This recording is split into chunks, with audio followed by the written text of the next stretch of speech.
Finally tonight, building bridges across the generation gap and the technology divide. The NewsHour's Mary Jo Brooks has our report. Got it? Yeah. Yep. It's your workout for the day. Twice a week, 24-year-old Courtney Kershaw and 89-year-old Dorothy Stone head out on errands.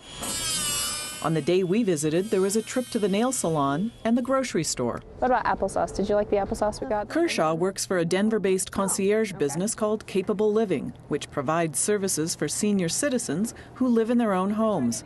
Fees start at $1,000 a month. Thank you. What's unique is that the employees are all young people, so-called millennials who were born at the end of the last century. The goal of the company is not only to provide services, but to build bridges between a generation obsessed with smartphones and selfies with one that was raised in an entirely different era. Some of my favorite things were you telling me about when you were my age and how you fill up the car for 10 cents and go driving around all day. When I was her age, the war was going on, so it was sort of a different situation too as far as young girls were concerned.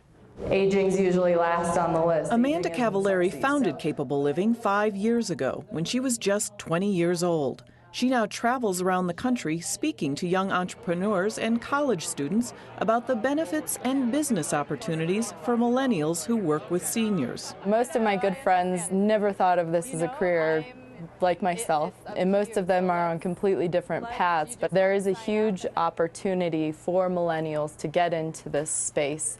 And on the business side, the financial side, there is a large opportunity. Do you mind if we brainstorm a little bit? Cavallari points to demographic data that shows in 10 years, millennials will make up 75% of the workforce, while baby boomers will be retiring from their careers. She thinks it's just good business sense for young people to start developing services for this older generation, and it makes good life sense for the two groups to interact.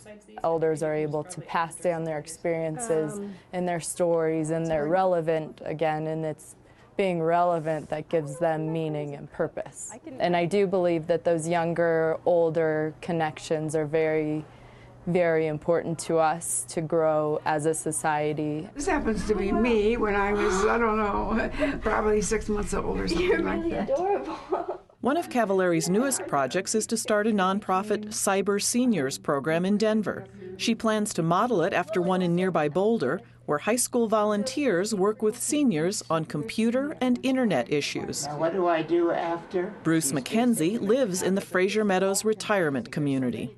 I'm taking a class at the university called Hip Hop 101, and I didn't know how to listen to the rap songs that are on hip hop. And Brian showed me how to go to YouTube, which I never knew anything about. So I go to YouTube now and I can listen to all these rap songs for my class. And it's more word than picture. McKenzie and other residents work with students from nearby New Vista High School once a week. Kevin Bonnell loves it. These young women and men are just delightful. They're bright.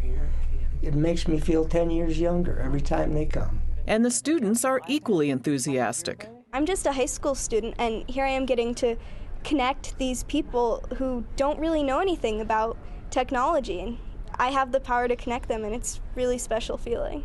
I'm learning a lot from them, and they're learning from me. I've actually found through this that I think I like older people more than I like younger people. Jack Williamson runs this chapter of Cyber Seniors. It helps bridge the gap between the generation gap and the information gap. And it builds relationships with young people and seniors, which is sort of rare in our culture today. Elders and children have a very natural bond that we've lost through the Industrial Revolution, and then even more with the information age. But I believe that the technology that once displaced elders can now connect us again. Double tapping. Cavallari's latest project is to develop a smartphone app so millennials can interview, record, and preserve the stories of senior citizens. She hopes to begin a pilot program in 2 schools later this winter. I'm Mary Jo Brooks in Denver for the NewsHour.